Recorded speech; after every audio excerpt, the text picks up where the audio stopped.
Guys આપણો આ જે નેક્સ્ટ ટોપિક છે એ છે ઇન્સ્ટોલમેન્ટ પરચેઝ સિસ્ટમ. ટોપિકનું નામ શું આપેલું છે? Installment purchase system. આમાં અને હાયર પરચેઝ સિસ્ટમમાં એક ડિફરન્સ આવે છે જર્નલ એન્ટ્રીઝ કરવામાં, અને એક ડિફરન્સ કયો હોય છે? ઇન્ટરેસ્ટ સસ્પેન્સ એકાઉન્ટ વાળો. બાકી બધી જ એન્ટ્રીઝ કેવી હોય છે? સેમ હોય છે. બરાબર? તો સમજીએ હવે. પહેલું, on 1st January 2023, Sunil bought a refrigerator from Modern Electronics on installment purchase system. ચાર વસ્તુ ખબર પડી ગઈ. પરચેઝરનું નામ શું છે? સુનિલ. વેન્ડરનું નામ શું છે?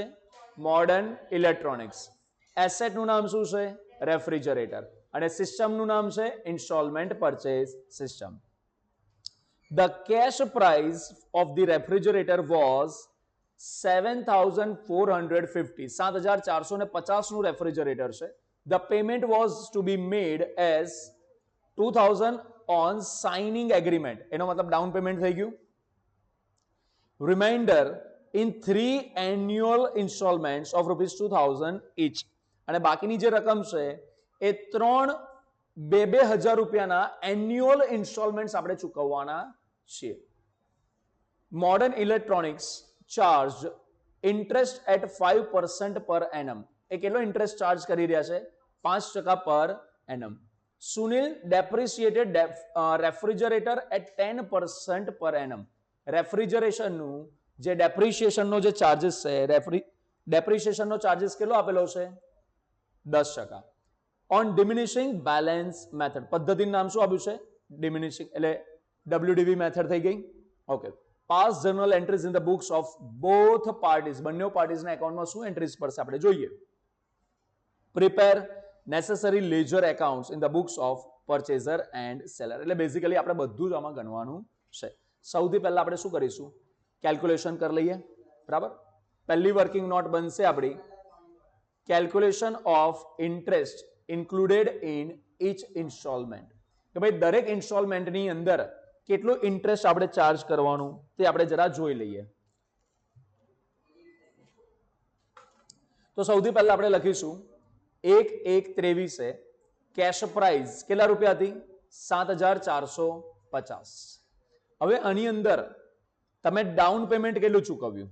ડાઉન પેમેન્ટ ચૂકવ્યું હતું લેસ ડાઉન પેમેન્ટ 2,000 રૂપીસ. આ ચૂકવ્યા હતા. એના પછી બેલેન્સ કેટલું વધ્યું આપણી પાસે? 5,450. વ્યાજ કેટલા ટકા ગણવાનો છે? 5% પર એનમ. તો 31/12/23 ઇન્સ્ટોલમેન્ટ ચૂકવીએ એની પહેલા શું ગણીશું? વ્યાજ. કેટલા રૂપિયા વધ્યા હતા? 5,450. એના 5% કરીએ તો કેટલા બને? 273. એ એડ કરો. એડ કરશો એટલે રકમ ટોટલ કેટલી બની? 5,723. હવે તમે ફર્સ્ટ ઇન્સ્ટોલમેન્ટ પે કરો. ફર્સ્ટ ઇન્સ્ટોલમેન્ટ, દરેક ઇન્સ્ટોલમેન્ટ કેટલા રૂપિયાના ચૂકવવાના છે? 2,000 નો. ચૂકવી દો એટલે બેલેન્સ કેટલું વધ્યું? 3,723. હવે બીજા વર્ષમાં આપણે ફરી પાછું ઇન્સ્ટોલમેન્ટ ચૂકવતા પહેલા શું કરીશું? વ્યાજની ગણતરી. એટલે 31/24 ઇન્ટરેસ્ટ આપણે ગણીશું 3,723 ગુણ્યા 5%. તો 5% કરો તો કેટલી રકમ બની? 186. એને એડ કરી દો એટલે રકમ બને છે 3,909 રૂપિયા. આટલે સુધી ક્લિયર બધાને? આગળ હવે આપણે સેકન્ડ ઇન્સ્ટોલમેન્ટ પે કરીશું. કેટલા રૂપિયાનો પે કરીશું? 2,000 રૂપિયાનો. એટલે રકમ કેટલી વધી? 1,909 રૂપિયા. અને એના પછી ત્રીજા વર્ષે જે ત્રીજો ઇન્સ્ટોલમેન્ટ ચૂકવીશું એની પહેલા એનું ઇન્ટરેસ્ટ ગણો તો ઇન્ટરેસ્ટ કેવી રીતના આવશે? 91 રૂપીસ. તમને દેખાય છે ડિફરન્સ અમાઉન્ટ. કરવું હોય તો એકવાર કરી જુઓ. 1909 ગુણ્યા 5% કરો. કેટલા રૂપિયા આયા? 95.45 આવશે. બટ આપણે છેલ્લો ઇન્સ્ટોલમેન્ટ કેટલો ચૂકવવાના છે? 2,000 નો. બરાબર? એટલે આપણે અહીંયા સેટ ઓફ થઈ જાય એ પ્રમાણે 95.45 ની જગ્યા ખાલી 91 રૂપિયા આપણે ડિફરન્સ અમાઉન્ટ લખેલી છે. બીકોઝ આના પછી આપણે વેન્ડરને કશું ચૂકવવાના નથી. એટલા માટે અહીંયા ડિફરન્સ અમાઉન્ટ 91 રૂપિયા લખી છે. તો સાહેબ આવું ચાલે? હા. ક્યારેક આવું 2-4 રૂપિયાની પ્લસ માઇનસ હોય તો વેપારીઓ 2-4 રૂપિયા માટે કોઈનું એકાઉન્ટ ચાલુ રાખે એવું હોય નહીં. એને શું કરતા 2-4 રૂપિયા માટે સેટ ઓફ કરી લેતા હોય છે, બરાબર, એને સરભર કરી લેતા હોય. એટલે 2000 રૂપિયા બેલેન્સ વધ્યું એટલે થર્ડ ઇન્સ્ટોલમેન્ટ જે છે 2000 રૂપિયાનો ચૂકવો એટલે બેલેન્સ બની ગયું નીલ. આ પહેલું વર્કિંગ નોટ થઈ. શેની થઈ? ઇન્ટરેસ્ટનું કેલ્ક્યુલેશન, બરાબર.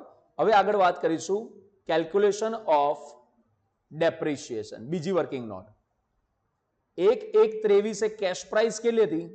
7450. 31/12/23 ડેપ્રિશિએશન તમે ગણો 7450 ના 10% કરો એટલે કેટલા બને? 745. ઘટતી જતી બાકીની પદ્ધતિએ ગણવાનું છે. આ માઇનસ કરેલી રકમ કેટલી બને? 6705. અગેન 10% એમાંથી એના 10% કરો. 6705 ના 10% કેટલા થશે? 671, બરાબર. 670.5 થાય એટલે પણ 671. એને આપણે શું કરીશું? માઇનસ કરો એટલે 6034. અગેન એના પર બી 6034 ના 10% કરો એટલે 603. એટલે WDV છેલ્લી વેલ્યુ કેટલી બની? 5431. હવે આટલું થઈ ગયા. વર્કિંગ નોટ પતી એટલે આપણે શું કરીએ? એન્ટ્રીઝ પાડતા હોઈએ છીએ. પરચેઝરના એકાઉન્ટમાં પહેલી એન્ટ્રી પરચેઝ કરવાની પડશે કે નહીં પડે? 1/1/23 શું ખરીદ્યું છે આપણે? રેફ્રિજરેટર. એટલે એન્ટ્રી શું પડશે? રેફ્રિજરેટર એકાઉન્ટ ડેબિટ 7450, બરાબર. હવે પ્રશ્ન એ થાય સાહેબ અહીંયા ઇન્ટરેસ્ટ સસ્પેન્સ એકાઉન્ટ ડેબિટ કઈથી આવી ગયું? ભાઈ આ ઇન્સ્ટોલમેન્ટ મેથડ છે. ઇન્સ્ટોલમેન્ટ મેથડમાં જેટલું પણ આપણે વ્યાજ ચૂકવવાનું છે એ બધા વ્યાજનો શું કરવાનો? સરવાળો. આપણે જે ગણતરી કરી, ચલો જુઓ, આપણે આ જે ગણતરી કરી બધા છોકરાઓનું અહીં ધ્યાન હોવું જોઈએ. જો એક ઇન્ટરેસ્ટની રકમ હતી, કેટલી હતી? 273 વત્તા કરતા જાઓ બધા 273 વત્તા 186 વત્તા 91 કેટલા થયા? 550 થયા. અરે હા કે ના? બરાબર. ચલો આને બીજી રીતના પણ તમારે ગણવું હોય તો બીજી કઈ રીતના ગણી શકાય એ પણ સમજાવી દઉં. આપણી કેશ પ્રાઇસ કેટલી હતી? 7450. આપણે ટોટલ કેટલા ચૂકવવાના છે? ડાઉન પેમેન્ટના 2000 અને 3 હપ્તા 2000 એટલે ટોટલ રકમ કરો તો કેટલા થાય? 8000 થાય. તો હાયર પરચેસ પ્રાઇસ કેટલી થઈ? 8000. એમાંથી માઇનસ કેશ પ્રાઇસ કરો 7450 એટલે 550 તમને ટોટલ ઇન્ટરેસ્ટ મળે. આ રીતે પણ આપણે પહેલા કરેલું છે, બરાબર. એટલે ટોટલ ઇન્ટરેસ્ટ કેવી રીતના મળે? Hire purchase price minus cash price. Understood? એટલે આ રીતના પણ આપણને 550 ની વેલ્યુ મળી શકે છે. 2 મોડર્ન ઇલેક્ટ્રોનિક્સ એકાઉન્ટ ક્રેડિટ કેટલા રૂપિયા? 8000. બોલો આમાં કોઈને ડાઉટ હોય, પૂછવું હોય તો પૂછી લો. કોઈ કન્ફ્યુઝન? 100% ભાઈ. સસ્પેન્સ એકાઉન્ટ આપણે ઇન્સ્ટોલમેન્ટ પરચેસ સિસ્ટમમાં ઇન્ટરેસ્ટ સસ્પેન્સ એકાઉન્ટ પહેલેથી જ આપણે લખી લઈએ છીએ. એટલે જ્યારે પછી ઇન્ટરેસ્ટ ચૂકવવાનો એન્ટ્રી આવશે ત્યારે સામેવાળી પાર્ટીનું જે નામ લખતા હતા ને એની જગ્યા પર વેન્ડરનું જે નામ લખતા હતા ને એની જગ્યા શું કરીશું? આપણે ઇન્ટરેસ્ટ સસ્પેન્સ એકાઉન્ટ લખીશું. આપણે સ્ટાર્ટિંગમાં જ વાત કરી ઇન્સ્ટોલમેન્ટ સિસ્ટમમાં અને હાયર પરચેસ સિસ્ટમમાં આ જ એક ડિફરન્સ છે, બાકી બધું જ સેમ છે. ખ્યાલ આવી ગયો બધાને અહીંયા સુધીમાં? ચલો સેકન્ડ એન્ટ્રી શું પડશે? હવે આપણે ડાઉન પેમેન્ટ જે ચૂકવીશું તો મોડર્ન ઇલેક્ટ્રોનિક્સ લેનાર થશે એટલે modern electronics account debit 2000 to cash or bank account credit 2000. Clear આ એન્ટ્રી? હવે તમે શું કરશો? હપ્તો ચૂકવવાનું નક્કી કરો, પણ હપ્તો ચૂકવતા પહેલા શું ગણાય? વ્યાજ. તો આપણે વ્યાજની ગણતરી કરી કે 31 ડિસેમ્બરે વ્યાજ કેટલું થયું હતું? 273. તો ઇન્ટરેસ્ટ એકાઉન્ટ ડેબિટ 273 રૂપિયા to interest suspense account credit 273. આ પોઈન્ટ ડિફરન્સ છે પાછો. અહીં આપણે શું લખતા હતા આગળ? હાયર પરચેસ સિસ્ટમમાં આગળ નીચે લખતા હતા ટુ વેન્ડર એકાઉન્ટ, બરાબર. પણ અહીં આગળ આપણે શું લખીશું? To interest suspense account. કેમ ઇન્ટરેસ્ટ સસ્પેન્સ? કારણ કે આપણે પહેલી એન્ટ્રીમાં જેટલું પણ ઇન્ટરેસ્ટ ચૂકવવાનું છે એનું ઓલરેડી આપણે ઇન્ટરેસ્ટ સસ્પેન્સ એકાઉન્ટ ક્રિએટ કરી ચૂક્યા છે. Clear everyone? આગળ નેક્સ્ટ હવે ઇન્સ્ટોલમેન્ટ ચૂકવીશું એટલે 31/3/23 modern electronics account debit 2000 to cash or bank account credit 2000. બોલો આટલું સમજ્યા? આગળ હવે પહેલું વર્ષ પત્યું, આ પહેલું વર્ષ પતી ગયું ને, એક આપણે ખરીદ્યું હતું, 31/12 વર્ષ પતી જાય તો આપણે ઘસારાની ગણતરી કરવાની કે નહીં કરવાની? તો એન્ટ્રી બનશે 31 ડિસેમ્બરે ડેપ્રિશિએશન એકાઉન્ટ ડેબિટ. પહેલા વર્ષનો ઘસારો કેટલો હતો? 745. To refrigerator account credit 745. Clear છે અહીંયા સુધી બધાને? આગળ હવે આખા વર્ષ દરમિયાન જે આપણે ઇન્ટરેસ્ટ ચૂકવ્યું છે, આખા વર્ષ દરમિયાન જે ઘસારો ચૂકવ્યો છે, આપણે ધંધાનો શું કહેવાય? ખર્ચો. એટલે બંધ કરીને ક્યાં લઈ જવાનો? પ્રોફિટ એન્ડ લોસમાં. તો 31 ડિસેમ્બરે profit and loss account debit to depreciation account credit 745 to interest account credit 273. બંનેનું ટોટલ મારો એટલે બને 1018. થઈ ગયું આ પહેલા વર્ષનું પૂરું. હવે બીજા વર્ષથી ખાલી આપણે શું એન્ટ્રી પાડવાની? કોણ કહેશે મને? એક્ઝેક્ટલી. બીજા વર્ષથી ઇન્ટરેસ્ટ, ઇન્સ્ટોલમેન્ટ, ડેપ્રિશિએશન અને પ્રોફિટ એન્ડ લોસ. એટલે બીજા અને ત્રીજા વર્ષમાં 4 જ એન્ટ્રી પડશે. જો પહેલા આપણે વ્યાજની ગણતરી કરો તો ઇન્ટરેસ્ટ એકાઉન્ટ ડેબિટ 186 રૂપિયા to interest suspense account credit 186. આપણે જે વ્યાજની ગણતરી કરી એમાં બીજા વર્ષમાં આટલું વ્યાજ આવ્યું હતું. ઓકે, હવે આપણે હપ્તો ચૂકવો 31 ડિસેમ્બરે તો મોડર્ન ઇલેક્ટ્રોનિક્સ એકાઉન્ટ ડેબિટ દર વર્ષે આપણે 2,000 રૂપિયાનો હપ્તો ચૂકવવાનો છે એટલે 2000 to cash or bank account credit 2000. Clear આટલે સુધી? કોઈ કન્ફ્યુઝન? આગળ ફરી હવે આપણે વર્ષ પતી ગયું એટલે ડેપ્રિશિએશન પણ સાથે ગણી નાખો. ડેપ્રિશિએશન એકાઉન્ટ ડેબિટ બીજા વર્ષનું ડેપ્રિશિએશન કેટલું ગણ્યું હતું? 671 ટુ રેફ્રિજરેટર એકાઉન્ટ ક્રેડિટ 671. આ ગણાઈ જાય પછી આપણે બંનેને બંધ કરીને ક્યાં લઈ જવાનું? પ્રોફિટ એન્ડ લોસમાં. તો 31 ડિસેમ્બરે profit and loss account debit to depreciation account credit 671 to interest account credit 186. બંનેનું ટોટલ બનશે 857. આ થઈ ગયું બીજા વર્ષની એન્ટ્રીઝ બધી પૂરી. આ રીતના ત્રીજા વર્ષની એન્ટ્રી. પહેલું શું ગણાય? વ્યાજ. 31 ડિસેમ્બર 2025 પહેલું આપણે ઇન્ટરેસ્ટ એકાઉન્ટ ડેબિટ 51 રૂપિયા. ત્રીજા વર્ષનું વ્યાજ આટલું જ હતું ને? યાદ હોય તો આપણે બનતું હતું 95.45, પણ રાઉન્ડ ઓફ કરીને જે ઇન્સ્ટોલમેન્ટને સેટ ઓફ કરવા માટે આપણે ડિફરન્સ અમાઉન્ટ લખી દીધી 51 રૂપિયા. રાઈટ? તો 51 to interest suspense account credit 51 રૂપિયા. આગળ હવે આપણે હપ્તો ચૂકવો એટલે 31 ડિસેમ્બરે મોડર્ન ઇલેક્ટ્રોનિક્સ એકાઉન્ટ ડેબિટ 2000 રૂપિયા two cash or bank account credit 2000 રૂપિયા. અને હવે ડેપ્રિશિએશન ગણીશું 31 December again depreciation account debit 603 રૂપિયા ટુ રેફ્રિજરેટર એકાઉન્ટ ક્રેડિટ 603 રૂપિયા. એન્ડ લાસ્ટ એન્ટ્રી આમાં શું આવી જશે? 31 ડિસેમ્બરે profit and loss account debit to depreciation account credit 603 to interest account credit 51. બંનેનું ટોટલ 694. આ થઈ ગઈ કોના સાઈડની એન્ટ્રીઝ? પરચેઝર. મને કહો આ જ રીતના વેન્ડર સાઈડની પણ આપણે એન્ટ્રીઝ કરાય કે ના કરાય? હવે તમે જુઓ આગળ જે શીખ્યા હતા અને અત્યારે જે શીખી રહ્યા છે ખાસ કોઈ ડિફરન્સ છે આમાં? કોઈ ખાસ ડિફરન્સ છે નહીં. ચલો વેન્ડર સાઈડની એન્ટ્રીઝ બધી જોઈ લઈએ. Journal entries in the books of modern electronics કે જે કોણ છે? સેલર છે. ચલો એના એકાઉન્ટમાં પહેલી એન્ટ્રી શું પડશે? વેચાણની. પરચેઝરના એકાઉન્ટમાં મિલકત ખરીદવાની પહેલી એન્ટ્રી હતી. વેન્ડરના એકાઉન્ટમાં પહેલી એન્ટ્રી કઈ પડશે? સેલ્સની એન્ટ્રી પડશે. બરાબર ધ્યાન આપજો. 1 જાન્યુઆરી 2023 કોણ ખરીદનાર છે આપણી પાસેથી? સુનિલ. તો Sunil's account debit 8000 to interest suspense account credit 550 to sales account credit 7450. આ રકમો આપણે આગળ પણ સમજ્યા જ છે એટલે ફરી રિપીટ નથી કરી રહ્યો. હવે સુનિલ આપણને 2000 રૂપિયાનું ડાઉન પેમેન્ટ આપશે એટલે એન્ટ્રી શું પડશે? 1 જાન્યુઆરીએ cache or bank account debit, કારણ કે આ રકમ આપણી પાસે આવશે, આવે તો ઉધાર 2000 રૂપિયા. કોણ આપનાર છે? ટુ સુનિલ એકાઉન્ટ ક્રેડિટ 2000 રૂપિયા. ક્લિયર? આગળ હવે પહેલો ઇન્સ્ટોલમેન્ટ જ્યારે ચૂકવવાની વાત આવે ત્યારે 31 ડિસેમ્બરે ઇન્ટરેસ્ટ આપણને મળવાનું છે, આપણી આવક થવાની છે એટલે એન્ટ્રી શું પડશે? Interest suspense account debit 273 to interest account credit 273. Hire પરચેઝમાં અહીંયા આગળ કોનું નામ લખતા હતા? પરચેઝરનું નામ લખતા હતા. અહીંયા આગળ કોનું નામ લખાશે? ઇન્ટરેસ્ટ સસ્પેન્સ એકાઉન્ટ લખાશે.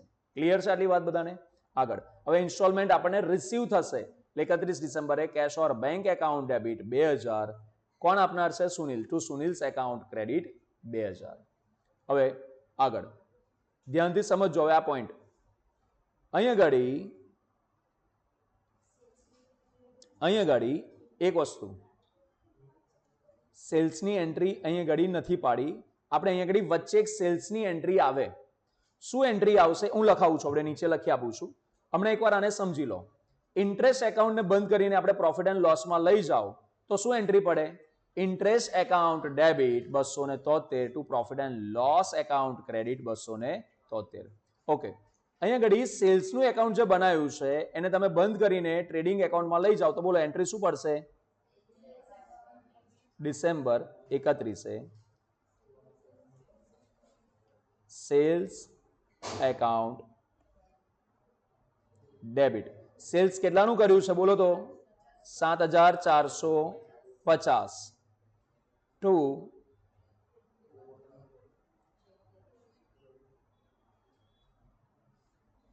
Trading account credit 7450. આ એન્ટ્રી અંદર લખાયેલી નથી, આપણે લખવાની છે પહેલા વર્ષના અંતમાં. આ એન્ટ્રી એક જ વાર આવે, દર વર્ષે આવે નહીં. એડ કરી લીધી બધા આ એન્ટ્રી? પરફેક્ટ. જઈએ આગળ.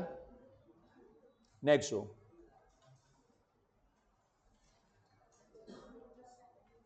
હવે બીજા વર્ષમાં બધાનું ધ્યાન અહીંયા ઘડી. આપણે કોના સાઈડની એન્ટ્રી પાડી રહ્યા? સેલરના સાઈડની એન્ટ્રી, વેન્ડરના સાઈડની. શું વેન્ડરના ખાતામાં ડેપ્રિસિએશનની એન્ટ્રી પડે? ના પડે. એટલે હવે બીજા ત્રીજા વર્ષમાં કેટલી એન્ટ્રીઝ આવશે? 3 જ આવશે. કઈ 3 એન્ટ્રી? ઇન્ટરેસ્ટ સસ્પેન્સ વાળી, પછી ઇન્સ્ટોલમેન્ટ વાળી, અને એ ઇન્ટરેસ્ટને પ્રોફિટ એન્ડ લોસમાં લઈ જઈને બંધ કરવાની. એટલે 3 જ એન્ટ્રીઝ આવે. તો જુઓ 31 December 2024 interest suspense account debit 186 to interest account credit 186. હવે ઇન્સ્ટોલમેન્ટ મળશે તો એની entry 31 December 24 cash or bank account debit 2000 to Sunil's account credit 2000. અને આ જે ઇન્ટરેસ્ટ મળ્યું છે એને કઈ ઘડી લઈ જઈને બંધ કરીશું? Profit and loss. તો એની એન્ટ્રી બનશે interest account debit 186 to profit and loss account credit 186. કોઈ પ્રશ્ન ના થવો જોઈએ કે સાહેબ આ profit and loss account credit કમ?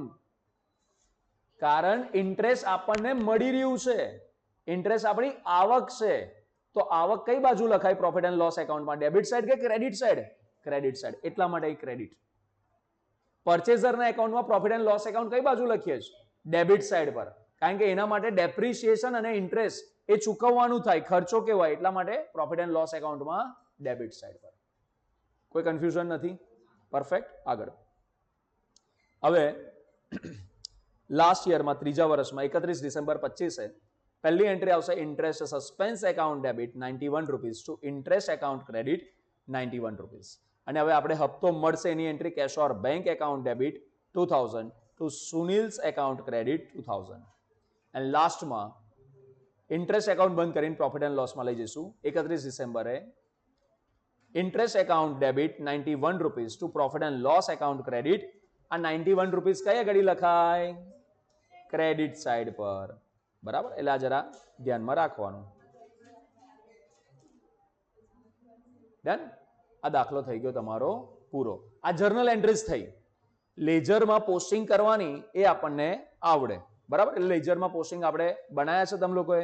કશો વાંધો નહીં. આ તમારી હોમવર્ક રહેશે લેજર્સ ક્રિએટ કરીને પોસ્ટિંગ કરવા.